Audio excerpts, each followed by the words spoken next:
जय हिंद दोस्तों। कैसे हैं आप सब? I hope you are doing well. आज के इस लेक्चर में बच्चों हम लोग अपना नया टॉपिक, नया चैप्टर शुरू करने वाले हैं और चैप्टर का नाम है द स्ट्रगल फॉर स्वराज, यानी कि स्वराज के लिए संघर्ष। और यहाँ पे हम टाइम पीरियड पढ़ेंगे 1925 से 1939 का। आपको बता दूं, प्रीवियस जो लेक्चर्स थे वहाँ पर हमने काफ़ी कुछ पढ़ा। हम लोगों ने जो है रोलेट एक्ट के बारे में पढ़ लिया, जलियांवाला बाग हत्याकांड के बारे में पढ़ लिया, नॉन कॉपरेशन मूवमेंट, असहयोग आंदोलन के बारे में पढ़ा, और लास्ट में हमने देखा था चोरा चोरी कांड, जिसकी वजह से असहयोग आंदोलन को स्थगित कर दिया गया था। राइट बच्चों, यहां पर हम देखने वाले हैं कि स्वराज के लिए संघर्ष कैसे शुरू हुआ, कैसे जो है स्वराज की प्राप्ति हुई, उन सब के बारे में हम लोग इस लेक्चर के अंदर पढ़ने वाले हैं। ये हमारा पार्ट पहला रहने वाला है बच्चों। इस लेक्चर की जो पीडीएफ है वो आपको हमारे Telegram channel the bright classroom पर मिल जाएगी। तो आप हमें टेलीग्राम, इंस्टाग्राम, व्हाट्सएप और फेसबुक पर भी फॉलो कर सकते हैं, और सबका जो लिंक है वो आपको डिस्क्रिप्शन में मिल जाएगा। ठीक है बच्चों, आप हमारे चैनल की प्लेलिस्ट में जाएंगे तो वहाँ पर आपको बहुत सारे अलग अलग सब्जेक्ट्स के जो है वीडियो लेक्चर्स मिल जाएंगे, और वहाँ से भी आप जो है अपनी प्रिपरेशन को कंटिन्यू कर सकते हैं। ठीक है बच्चों, तो चलिए आइए आज का जो टॉपिक है उसे शुरू करते हैं। देखिए, सबसे पहले हमें पता होना चाहिए सीक्वेंस ऑफ इवेंट्स कि भी कौन कौन से सन में कौन कौन सी घटनाएं हुई हैं, क्योंकि आने वाले लेक्चर्स में हम इन्हीं सब के बारे में पढ़ने वाले हैं। तो 1920 में formation of all India trade union Congress. ठीक है, 1920 में all India trade union Congress की स्थापना हुई थी। 1920 में ही कम्युनिस्ट पार्टी ऑफ इंडिया की स्थापना हुई थी ताशकंद में। ताशकंद आज के टाइम में उज्बेकिस्तान की राजधानी है, उस टाइम पे रूस का ही पार्ट हुआ करता था। तो 1920 में कम्युनिस्ट पार्टी ऑफ इंडिया की स्थापना हुई थी ताशकंद में, और किसने की थी? तो एम एन रॉय ने की थी। ठीक है, उसके बाद 1923 में फॉर्मेशन ऑफ कांग्रेस खिलाफत स्वराज्य कमेटी, इसका जिक्र आएगा थोड़ी देर में, अभी आपको बताऊंगा मैं। तो 1923 में कांग्रेस खिलाफत स्वराज्य पार्टी की स्थापना हुई।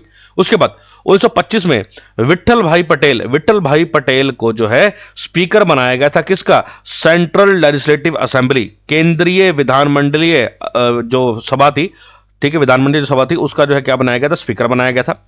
1927 में भारत में साइमन कमीशन जो है बना के भेजा गया था। ठीक है, साइमन कमीशन वाज फॉर्म्ड।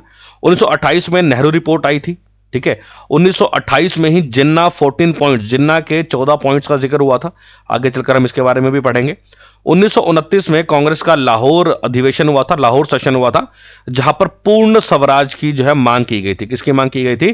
पूर्ण स्वराज की मांग की गई थी। ठीक है, उसके बाद 1930 में गांधीज 11 पॉइंट, गांधी जी की 11 शर्तें, गांधी ने जो है 11 शर्तें मांगी थी मनवाने के लिए। बोला था इरविन को कि हमारी ये 11 शर्तें इनको मान लो। ठीक है, 11 शर्तें कौन कौन सी थी? नो डाउट आगे चलकर देखेंगे। 1930 के अंदर सिविल डिसोबीडियंस मूवमेंट की जो है शुरुआत की गई थी, यानी कि सविनय अवज्ञा आंदोलन। 1930 में किसकी शुरुआत की गई थी? सविनय अवज्ञा आंदोलन की जो है शुरुआत वो की गई थी। क्लियर है? अब जस्ट आपको बच्चों मैं सिर्फ एक सीक्वेंस बता रहा हूं, हम आने वाले लेक्चर्स में क्या क्या पढ़ने वाले हैं। ठीक है, उसके बाद 1931 में 1931 में दिल्ली पैक्ट या गांधी इरविन समझौता हुआ था, दिल्ली समझौता हुआ था। 1930 में ही कराची का अधिवेशन हुआ था। 30 नहीं आएगा यहाँ पे, 31 आएगा, 1931 में। उसके बाद 1931 में ही सेकंड राउंड टेबल कॉन्फ्रेंस हुई थी, यानी कि दूसरा गोलमेज सम्मेलन, सेकंड राउंड टेबल कॉन्फ्रेंस हुई थी, दूसरा गोलमेज सम्मेलन हुआ था। 1932 में कम्युनल अवार्ड्स यानी कि सांप्रदायिक पुरस्कार की घोषणा की गई थी। 1932 में पूना पैक्ट, पूना समझौता हुआ था गांधी जी और अंबेडकर साहब के बीच में। ठीक है, 1932 में ही थर्ड राउंड टेबल कॉन्फ्रेंस, तीसरा गोलमेज सम्मेलन हुआ था। 1935 में गवर्नमेंट ऑफ इंडिया एक्ट 1935 लाया गया था, भारत सरकार अधिनियम 1935 लाया गया था। 1937 में प्रोविंशियल इलेक्शंस हुए थे, यानी कि प्रांतीय चुनाव हुए थे। 1939 में सेकेंड वर्ल्ड वॉर की शुरुआत हुई थी, दूसरे विश्व युद्ध की शुरुआत हुई थी। और 1939 में रेजिग्नेशन ऑफ कांग्रेस मिनिस्ट्रीज का जो है क्या हुआ थे? इस्तीफा हुए थे। तो बेसिकली ये सारी चीजें हम इस पूरे चैप्टर के अंदर पढ़ेंगे। ठीक है, तो चलिए आइए शुरू करते हैं। सबसे पहले इंट्रोडक्शन की बात करें तो देखिए, जो नॉन कॉपरेशन मूवमेंट, असहयोग आंदोलन का जो दौर था ना, क्योंकि असहयोग आंदोलन 1920 से शुरू हुआ था, तो 1920 से 1930 तक का जो दौर था ना, वहां पर आपको भारत की पॉलिटिक्स के अंदर, भारत की राजनीति के अंदर ना, आपको एक कह सकते हो बहुत ही बदलाव देखने को मिलेगा। ठीक है, people from all walks of the life participated in the national movement in different parts of the country. भाई, असहयोग आंदोलन के बाद हुआ ये कि पूरे भारत के अंदर अलग अलग कह सकते हो जगहों से जो है लोग वो एकत्रित हुए इस नेशनल मूवमेंट के लिए, राष्ट्रवादी आंदोलन के लिए। ठीक है। From there onwards the national movement entered in its radical phase. This was the first time when the Indian National Congress transfer from a deliberate assembly to an organisation of mass action. क्या कहना चाहता है कि भाई असहयोग आंदोलन के बाद का ही दौर था जब भारत के अंदर जो नेशनल मूवमेंट था, जो राष्ट्रवादी जो आंदोलन था, वो एक रेडिकल फेस में पहुंच चुका था, right. Congress party, Indian National Congress, INC party अब जो है ना असेंबली बन के नहीं रह गई थी, अब सिर्फ ये सभाएं नहीं कर रही थी, अब ये एक्शन कर रही थी। इससे पहले क्या था, हर साल मिलेंगे, है ना, फिर कुछ मुद्दों पे डिस्कशन करेंगे, फिर अगले साल उनके लिए काम करेंगे, लेकिन अब बोले सभाएं नहीं कर रहे हैं। सभाएं तो चल रही है मतलब, लेकिन अब इनका मेन मकसद क्या है, अब हमें एक्शन लेना है भाई, हमें सभाओं तक ही सीमित नहीं रहना है, right? At the same time, socialist ideas were gaining importance among many revolutionaries of national struggle. क्या कहता है कि उसी टाइम पर समाजवादी जो विचारधारा थी, समाजवादी मतलब समाज कल्याण, ठीक है, जो गरीब तबका है, ठीक है, जो दिहाड़ी मजदूरी करने वाले लोग हैं, उनका भी तो भला करना है ना भाई, उनके बारे में तो सोचना है। तो जो समाजवादी जो विचारधारा थी ना, उस टाइम पर जो है वहां उस टाइम के जो क्रांतिकारी थे, जो नेशनल स्ट्रगल राष्ट्रीय संघर्ष में थे, उनके अंदर यह भी चेतना है कि भाई हमें समाजवादी विचारधारा को नहीं जाने देना है, हमें समाज के बारे में भी सोचना है, राइट। उसके बाद धीरे धीरे इनके जो मेन जो लीडर्स बनकर निकले वो थे जवाहरलाल नेहरू और सुभाष चंद्र बोस। इनका बहुत ही इंपॉर्टेंट रोल रहा है देश की आजादी के अंदर, हम आगे चलकर इनके बारे में पढ़ेंगे भी, ठीक है। अब India youth become much active in Indian politics, specially in Bengal. भैया इंडिया का जो यूथ था, भारत के जो युवा लोग थे, वो बहुत ज्यादा एक्टिव हो चुके थे भारत की राजनीति के अंदर। जैसे बंगाल के अंदर पहली all Bengal conference of students, all Bengal conference of students, इसका आयोजन किया गया था अगस्त 1928 में, और जहां पर इसके अध्यक्ष जो थे वो थे जवाहरलाल नेहरू। तो यानी कि इससे पहले तो क्या था, इससे पहले जो बड़े बुजुर्ग थे, ठीक है, जो मिडिल एज मैन थे, ठीक है, वही पार्टिसिपेट कर रहे थे ना राष्ट्रवादी आंदोलनों के अंदर। लेकिन अब क्या बदलाव देखा जा रहा है, जो भारत का जो युवा है, भारत का युवा भी अब क्या कर रहा है, बढ़ चढ़कर क्या कर रहा है, भाग ले रहा है, ठीक है, देश की आजादी के लिए, देश के स्वराज के लिए। और इसीलिए अगस्त 1928 में all Bengal conference of students का आयोजन किया गया था, जिसके अध्यक्ष कौन थे, जवाहरलाल नेहरू। क्लियर है। उसके बाद देखिए, जब असहयोग आंदोलन स्थगित हुआ था ना, नॉन कॉपरेशन मूवमेंट स्थगित हुआ था, रीजन याद है, दो रीजन बताए थे। एक तो चोरा चोरी कांड बताया था, याद करो, 5 फरवरी 1922 को, और एक था मोपला विद्रोह, है ना, मोपला रेबेलियन, जो कि केरला में हुआ था। तो मेनली जो है इन दो इंसिडेंट की वजह से गांधी जी ने असहयोग आंदोलन जो है क्या कर दिया था, वो अस्थगित, और जो है वो जो स्थगित कर दिया था, ठीक है। उसके बाद जो कांग्रेस पार्टी थी ना, वो बिल्कुल इनएक्टिव हो चुकी थी। कांग्रेस पार्टी हम कह सकते हो कि पूरी तरह से टूट चुकी थी, कांग्रेस के लीडर्स, ठीक है। कांग्रेस के अंदर भी फूट पड़ने लग गई थी, कुछ कहते हैं गांधी ने सही किया है, कुछ कहते हैं गांधी जी ने गलत किया है। यानी कि अब यहां पर कांग्रेस पार्टी के दो हिस्से हो चुके थे, एक प्रो चेंजर्स, एक नो चेंजर्स। प्रो चेंजर्स का मतलब कि वे लीडर्स जो बदलाव चाहते थे भारत के अंदर, और नो चेंजर्स यानी कि जो भारत के अंदर बदलाव, ये जो बदलाव आया है उससे जो है वो कहते हैं ठीक है भैया, ये सही चल रहा है, कोई दिक्कत वाली बात नहीं है। प्रो चेंजर्स मतलब जो बदलाव करना चाहते हैं भारत के अंदर, और नो चेंजर्स मतलब जो भारत के अंदर बदलाव नहीं चाहते थे, बोले जैसा चल रहा है ठीक चल रहा है। क्लियर है इतनी बात? तो उसके बाद एक कांग्रेस का जो एक गुट था, उसने तो ये डिसाइड किया कि हम भैया लेजिस्लेटिव काउंसिल्स के अंदर एंट्री करेंगे। लेजिस्लेटिव काउंसिल यानी कि विधान पालिका परिषद।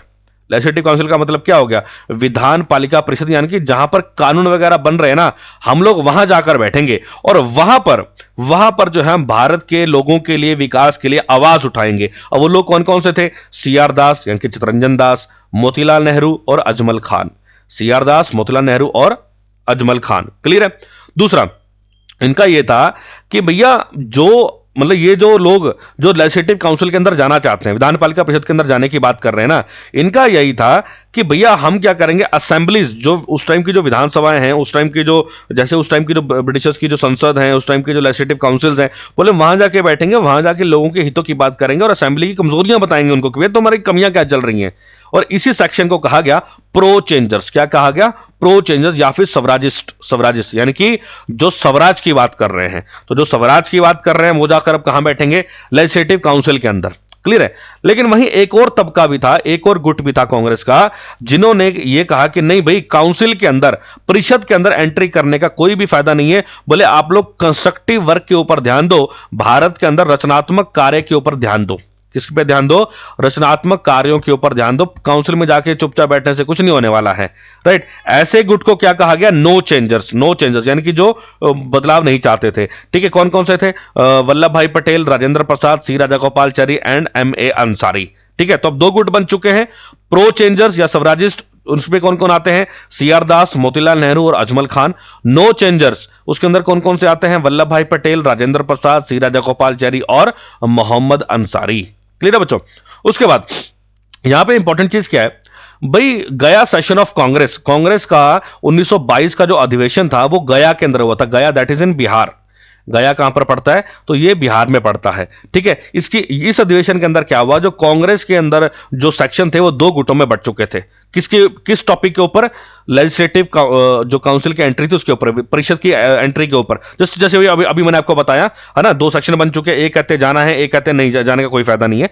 तो गया सेशन, जो गया का जो अधिवेशन था कांग्रेस का 1922 का, वहां पर ये दो हिस्सों में बट चुके थे। क्लियर है? इतनी बात तो। और फाइनली हुआ क्या? जो स्वराजिस्ट थे यानी कि जो मतलब परिषद के अंदर जाना चाहते थे, उनमें जो लीडर्स थे C.R. दास और मोतीलाल नेहरू, उन्होंने क्या किया? उन्होंने कांग्रेस पार्टी से इस्तीफा दे दिया। बोले हमें कांग्रेस में नहीं रहना है, अगर आप हमें परिषद में जाने का समर्थन नहीं दे सकते तो ठीक है, हमें कांग्रेस में रहना ही नहीं है। और उन्होंने क्या किया? उन्होंने अपनी एक पार्टी बनाई जिसका नाम था कांग्रेस खिलाफत स्वराज्य पार्टी। एग्जाम में कई बार पूछा जाता है, हम कई बार एग्जाम में इसको स्वराज पार्टी भी बोल देते हैं। क्वेश्चन ऐसे भी आ जाता है कि स्वराज पार्टी की स्थापना कब हुई थी? तो स्वराज पार्टी की स्थापना कब हुई और किसने की थी? तो C.R. दास और मोतीलाल नेहरू ने जो है इसकी स्थापना की थी। क्लियर है? और C.R. दास जो है इसके क्या थे? प्रेसिडेंट थे, और मोतीलाल नेहरू से क्या थे? सेक्रेटरी थे, सचिव थे। 1923 में जो है इसकी स्थापना हुई थी। क्लियर है? इस बात का ध्यान रखिएगा, एग्जाम पर्सपेक्टिव से मोस्ट इंपोर्टेंट है स्वराज पार्टी। क्लियर है?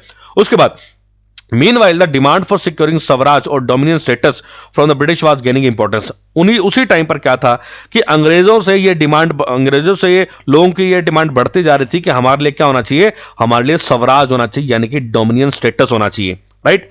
इसी कारण क्या हुआ था? इसी कारण अलेक्जेंडर मोडिमिन कमेटी की स्थापना की गई थी, ठीक है। बेसिकली इस कमेटी को इसलिए बनाया गया था ताकि ये डिफेक्ट निकाल सके, ये कमियां निकाल सके गवर्नमेंट ऑफ इंडिया एक्ट 1919 कि भारत सरकार अधिनियम 1919 जो लाया गया था उसके अंदर क्या क्या कमियां थी। उसके लिए किसकी स्थापना की गई थी? अलेक्जेंडर मोडिमिन कमेटी की स्थापना जो है वो की गई थी। क्लियर? इतनी बात तो। उसके बाद the Swarajist emerge on the political front eight the time of abrupt suspension of the non cooperation movement. क्या कहता है?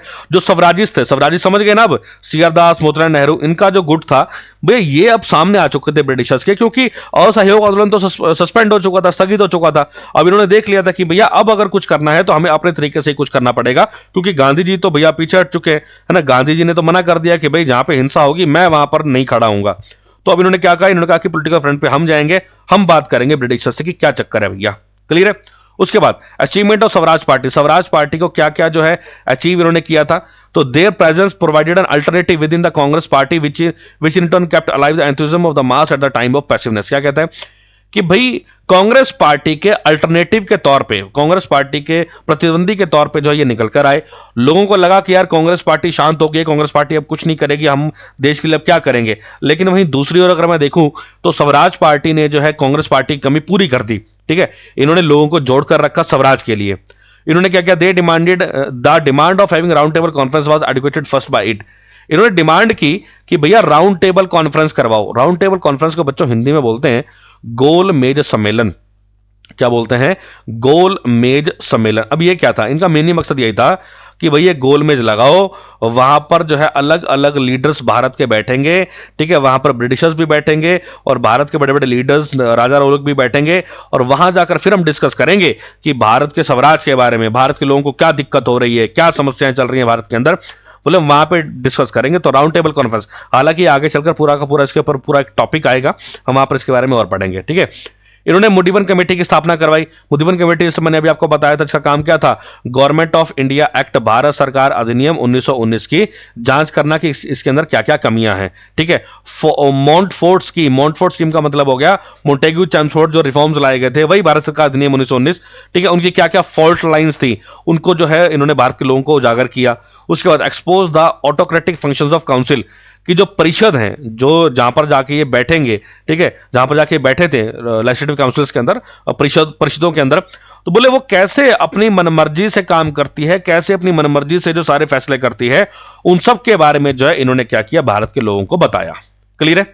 उसके बाद गांधी जी was initially opposed to the suffragist idea of council entry, but gradually he started appreciating them। क्या कहता है कि गांधी ने शुरू में ना ये मना कर दिया, बोले यार तुम परिषदों में क्या करोगे जाके, ठीक है, कोई फायदा नहीं है वहां पे जाके बैठने का। लेकिन धीरे धीरे क्या किया, उन्होंने उनकी सराहना करना शुरू कर दिया था। धीरे धीरे उन्होंने जो है सफराजिस्ट की जो है तारीफ करना शुरू कर दिया कि हाँ भी ठीक कर रहे हो तुम लोग, कोई दिक्कत वाली बात नहीं है। ठीक है। 1924 तक स्वराजवादियों में सांप्रदायिक और उत्तरदायित्व गैर उत्तरदायी मुद्दों के आपस में फूट पड़ गई थी। क्या था, जो स्वराजिस्ट थे, ठीक है, अब उनके अंदर भी आपस में क्या पड़ गया था, आपस के अंदर फूट पड़ चुकी थी। ठीक है, वहां पर भी दो गुट बन चुके थे। ठीक है, एक थे कम्युनल और एक थे रिस्पॉन्सिव नॉन रिस्पॉन्सिविस्ट इश्यूज। ठीक है, एक सांप्रदायिक लोग थे और दूसरा उत्तरदायित्व और गैर उत्तरदायी मुद्दों पर जो उनके आपस में क्या पड़ गई थी, फूट पड़ गई थी। क्लियर है। उसके बाद जो रशियन रेवोल्यूशन हुआ था बच्चों, रूस की क्रांति 1917 से लेकर 1923 तक, याद रखिएगा, वर्ल्ड हिस्ट्री जब हम करेंगे तो इसके बारे में पढ़ेंगे भी। तो जो रशियन रेवोल्यूशन था, जो रूस की क्रांति थी, ठीक है, उन्होंने क्या किया, भारत में श्रमिकों और किसानों के आंदोलनों के विकास को प्रोत्साहन प्रदान किया। क्योंकि रूस की क्रांति से जो भारत के जो किसान थे और भारत के जो श्रमिक थे, भारत के जो लेबर लोग थे, वो काफी मोटिवेटेड हुए कि भैया रूस के अंदर जब इनका इतना भला हो सकता है तो हमारे इंडिया में क्यों नहीं। अब ऐसा क्या हुआ था वो तो हम रूस की क्रांति के अंदर जाके बच्चों हम देखेंगे। क्लियर है। उसके बाद नेक्स्ट जो हमारा टॉपिक आता है बच्चों, वो आता है साइमन कमीशन। एग्जाम पर्सपेक्टिव से मोस्ट इंपॉर्टेंट टॉपिक है बच्चों। तो आइए साइमन कमीशन के बारे में जानते हैं। साइमन कमीशन की बात करें बच्चों, तो बेसिकली ये इसे अपॉइंट किया था ब्रिटिश गवर्नमेंट ने, ब्रिटिश सरकार ने।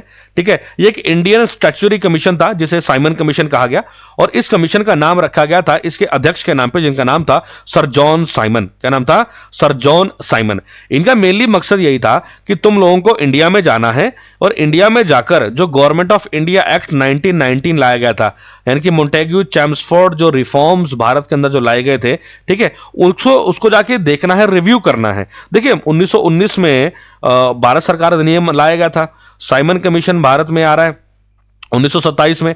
तो मेनली इसका मकसद क्या था? मेनली इसका मकसद यह था कि पिछले 8 सालों के अंदर ये जो भारत सरकार अधिनियम 1919 है, इसने क्या क्या किया है, इससे भारत के लोग खुश हैं कि नहीं है। अगर कोई कमियां हैं तो आप हमें वो बताइए कि इसमें क्या क्या कमियां, हम उनको क्या करेंगे, हम उनको दूर करेंगे। देख, इस कमीशन के अंदर 7 मेंबर थे बच्चों, सातों के सातों ब्रिटिश मेंबर थे जो कि ब्रिटिश पार्लियामेंट से थे। ठीक है, और सर जॉन साइमन इसके क्या थे? अध्यक्ष थे। और ये इंडिया में कब आया था? 1927 में आया था। अच्छा, 7 मेंबर थे, सातों के सातों अंग्रेज थे, ब्रिटिशर थे, इसलिए बच्चों इसको व्हाइट मैन कमीशन भी कहा जाता है। तो ये भी ध्यान रखिएगा, कई बार साइमन कमीशन ना बोलकर वो क्या बोल देता है, साइमन कमीशन ना बोलकर वो व्हाइट मैन कमीशन बोल देता है, तो इस बात का भी आपको ध्यान रखना है। राइट। अब भैया साइमन कमीशन का कड़ा विरोध हुआ। क्यों विरोध हुआ? क्योंकि इसके अंदर जो है सातों के सातों मेंबर क्या थे? सातों के सातों मेंबर जो है वो अंग्रेज थे। तो भारत के लोगों का यह कहना था कि तुम लोगों ने 1919 में पहले तो एक कानून पारित किया, उसके 8 साल के बाद 1927 में तुम 7 लोगों को इंडिया में भेज रहे हो, यह देखने के लिए कि भारत के लोग खुश हैं कि नहीं है, ये कानून सही ढंग से काम कर रहा है कि नहीं कर रहा है। अरे भैया, ये 7 लोग ब्रिटिश पार्लियामेंट के अधिकारी हैं, ये तो आएंगे, बढ़िया बढ़िया होटलों में रुकेंगे, शहरों में जाएंगे, वहां के अमीर अमीर लोगों से मिलेंगे, अमीर लोग तो खुश ही हैं। बोले ये क्या लिखेंगे रिपोर्ट में? At the end of the day ये रिपोर्ट में यही लिखेंगे, हाँ भाई भारत के लोग खुश हैं उससे। बोले ये पर्टिकुलर किसी गांव में थोड़ा ना जाएंगे, है ना, जहां पे लोग, जो किसान जो है वो भुखमरी से मर रहा है, जहां पर मजदूर जो है मिलों में दिन रात काम कर रहे हैं, मजदूरी कुछ है नहीं उनकी, ये उनसे जाके थोड़ा ना मिलेंगे, वही तो इनको असली भारत दिखाएंगे। राइट। तो इनकी डिमांड ये थी कि इन 7 अंग्रेजों के साथ 2-3 भारतीय भी रखो भैया, भारतीय लोग भी साइमन कमीशन में रखो, ताकि जो है क्या हो सके, ताकि इनको असली भारत दिख सके। लेकिन उस टाइम के ब्रिटिश प्रधानमंत्री थे, उनका नाम था रामसे मैकडोनल्ड, ये नाम आगे भी आएगा, रामसे मैकडोनल्ड। इन्होंने मना कर दिया, बोले ना ना भैया ऐसा कुछ नहीं होगा। ठीक है, नो सिंगल इंडियन, कोई भी सिंगल इंडियन को जो है साइमन कमीशन के अंदर जो है भर्ती नहीं किया गया था। तो ठीक है, जो राष्ट्रवादी जो नेता थे, जो नेशनलिस्ट लीडर्स थे, उन्होंने क्या डिसाइड किया, ठीक है मत रखो एक भी भारतीय। बोले जहां जहां साइमन कमीशन जाएगा हम क्या करेंगे, हम इसका कड़ा विरोध करेंगे, हम इसका पूरी तरह से क्या करेंगे, बॉयकॉट करेंगे, हम इसको भारत में टिकने नहीं देंगे। जहां जहां तुम जाओगे वहां वहां हम साइमन गो बैक के नारे लगाएंगे। और हुआ भी ऐसा। कांग्रेस पार्टी ने, आईएनसी पार्टी ने 1927 का जो उनका अधिवेशन था चेन्नई मद्रास के अंदर, वहां पे डिसाइड कर लिया था कि हम इस कमीशन का क्या करेंगे, कड़ा विरोध करेंगे। ठीक है। मुस्लिम लीग का भी एक सेक्शन था जिसके अध्यक्ष थे मोहम्मद अली जिन्ना। तो मोहम्मद अली जिन्ना ने भी जो है कांग्रेस पार्टी का सपोर्ट किया कि हाँ भी बिल्कुल हमें क्या करना पड़ेगा, हमें इसका कड़ा विरोध करना पड़ेगा साइमन कमीशन का। ठीक है। हिंदू महासभा ने भी डिसाइड कर लिया था कि हम साइमन कमीशन का क्या करेंगे, बॉयकॉट करेंगे। राइट। बेसिकली इनके मतलब इस एक ऐसा अपॉर्चुनिटी मिल चुका था कि ऐसे लीडर्स, ठीक है, ऐसी पार्टियां जिनकी अलग अलग आइडियोलॉजी है, जिनके अलग अलग सिद्धांत है, वो सारे के सारे अब क्या हो चुके थे, वो सारे के सारे अब एक हो रहे थे सिर्फ किसके खिलाफ, साइमन कमीशन के खिलाफ। हालांकि हमें साइमन कमीशन का क्या करना है, कड़ा विरोध करना है। राइट। उसके बाद बेसिकली क्या था, जब 3 फरवरी 1928 को साइमन कमीशन बॉम्बे पहुंचा तो भारत के अंदर बहुत बड़े पैमाने पर स्ट्राइक हुई, बहुत बड़े पैमाने पर हड़ताल हुई। ठीक है। और यहां पर जो है कमीशन को काले झंडे दिखाए गए, है ना, साइमन गो बैक के नारे लगाए गए, जैसे कि आप इस फोटो में देख सकते हैं बच्चों, आप देख सकते हैं काले झंडे दिखाए जा रहे हैं और इनके ऊपर क्या लिखा है, Simon go back, Simon go back. ठीक है। तो इस तरह के जो है नारे लगाए गए थे। हालांकि इस कमीशन ने अपना काम करना बंद नहीं किया। ठीक है। ये कमीशन अपना काम करता रहा और देश के अलग अलग कोनों में गया। और इवन जब ये कमीशन लाहौर पहुंचा, ठीक है, लाहौर पहुंचा तो वहां पर जो है लाठीचार्ज किया गया स्टेशन के ऊपर। जब साइमन कमीशन ट्रेन से उतरने लगा तो वहां पर लाठीचार्ज किया गया। ठीक है। और लाठीचार्ज के अंदर जो है लाला लाजपत राय ये घायल हो गए थे और कुछ दिनों बाद जो है इनकी जो है हेड इंजरी की वजह से, सर पर चोट लगने की वजह से इनकी डेथ हो गई थी। अब इसका भी पूरी एक कहानी है, इसका भी पूरा एक किस्सा है। ठीक है। भी किसने ऑर्डर दिया था, ठीक है, लाठीचार्ज किसने किया, लाठीचार्ज तो जॉन साइमन ने किया था, सॉरी सॉन्डर्स ने किया था, जॉन सॉन्डर्स ने किया था। ठीक है। आगे चलकर फिर सॉन्डर्स की हत्या की जाती है ना। तो इन सब के बारे में हम आगे चलकर पढ़ेंगे। ठीक है। ये जब हम HSRA पढ़ेंगे ना, हिंदुस्तान सोशलिस्ट रिपब्लिक एसोसिएशन, वहां पर जाकर हम इस लाइन को डिस्कस करेंगे पूरा का पूरा। इसके ऊपर पूरी एक कहानी है। ठीक है बच्चों। तो अब आप समझ गए साइमन कमीशन के बारे में। ठीक है। अब बाद में जाके साइमन कमीशन ने अपनी रिपोर्ट पेश की और वो रिपोर्ट जो है किसको सौंप दी थी, रामसे मैकडोनल्ड, जो ब्रिटिश प्रधानमंत्री था, रामसे मैकडोनल्ड को अपनी रिपोर्ट सौंप दी। और रामसे मैकडोनल्ड ने उस रिपोर्ट को पढ़ते किसकी घोषणा कर दी थी, RTC यानी कि राउंड टेबल कॉन्फ्रेंस की घोषणा कर दी थी। ठीक है। इतनी बात तो समझ में आ गई होगी। उसके बाद लास्ट जो चीज आती है हमारी, वो है बारदोली सत्याग्रह। क्या नाम है, तो वो है बच्चों बारदोली सत्याग्रह। और मोस्ट इंपॉर्टेंट है ये एग्जाम पर्सपेक्टिव से। ये आप गांधी जी का फोटो देख सकते हैं और ये आप सरदार वल्लभ भाई पटेल जी का फोटो देख सकते हैं बच्चों। बारदोली सत्याग्रह बच्चों हुआ क्या था भाई, बारदोली एक तालुका है, कहां पर, गुजरात के अंदर, एक डिवीजन है गुजरात के अंदर। यहां पर 4 फरवरी 1928 को नो टैक्स कैंपेन चलाया गया कि भैया हम टैक्स नहीं देंगे, हम टैक्स नहीं देंगे। वहां के जो लोकल लीडर्स थे, कल्याणी मेहता, कुंवरजी मेहता, इन्होंने जो है पट्टीदार समुदाय के बहुत सारे लोगों को एकत्रित किया और कलिपराज जो जनजातीय जो लोग थे उनको भी क्या किया, एकत्रित किया। बोले हम नो टैक्स कैंपेन चलाएंगे, आप हमारा पूर्ण रूप से क्या करो, सहयोग दो। एक्चुअली रीजन क्या था इसको बारदोली सत्याग्रह को शुरू करने का, जो बॉम्बे प्रेसिडेंसी थी ना, अब उस टाइम पे गुजरात और महाराष्ट्र एक ही था। ठीक है। जैसे हमारा ये प्यारा भारत है, ठीक है, तो आज के टाइम में आप देखेंगे ये गुजरात है, ये महाराष्ट्र है। ठीक है। लेकिन उस टाइम पे ये पूरा का पूरा क्या था, ये पूरा का पूरा था बॉम्बे प्रेसिडेंसी। तो इन्होंने क्या किया, इन्होंने कह दिया कि भैया किसानों को अब जो है ना, इन्होंने टैक्स बढ़ा दिया था। बोले किसानों को इस साल 22% टैक्स देना है। अब किसान इस चीज के लिए तैयार ही नहीं थे। रीजन बिहाइंड, क्योंकि 1925 से 1928 आ चुका है जब हम पढ़ रहे हैं, तो बोले 3 साल के अंदर किसानों की बहुत बुरी हालत थी। जो फसलें थी वो पूरी तरह से बर्बाद हो चुकी थी, फसलें अच्छी हो ही नहीं रही हैं और आप हमें कह रहे हो कि हमें 22% टैक्स देना है। तो बोले ये तो पॉसिबल ही नहीं है। इसीलिए क्या हुआ था, इसीलिए 4 फरवरी 1928 को सरदार वल्लभ भाई पटेल की लीडरशिप में नो टैक्स रेवेन्यू की शुरुआत की गई थी कि भैया हम टैक्स नहीं देंगे, इसकी शुरुआत की गई थी। क्लियर है। उसके बाद जो वल्लभ भाई पटेल थे, सरदार वल्लभ भाई पटेल, ठीक है, उनकी मदद भी की। काफी सारे जो गुजराती लीडर्स थे वो साथ आए। कौन कौन से थे, नरहरि पारीख हो गए, रविशंकर व्यास जी हो गए, मोहनलाल पांड्या हो गए। तो उन्होंने सत्याग्रह किया बारदोली के किसानों के लिए, किस साथ मिलकर, सरदार वल्लभ भाई पटेल के साथ मिलकर। क्लियर है। इन सबका रिजल्ट क्या निकल कर आया?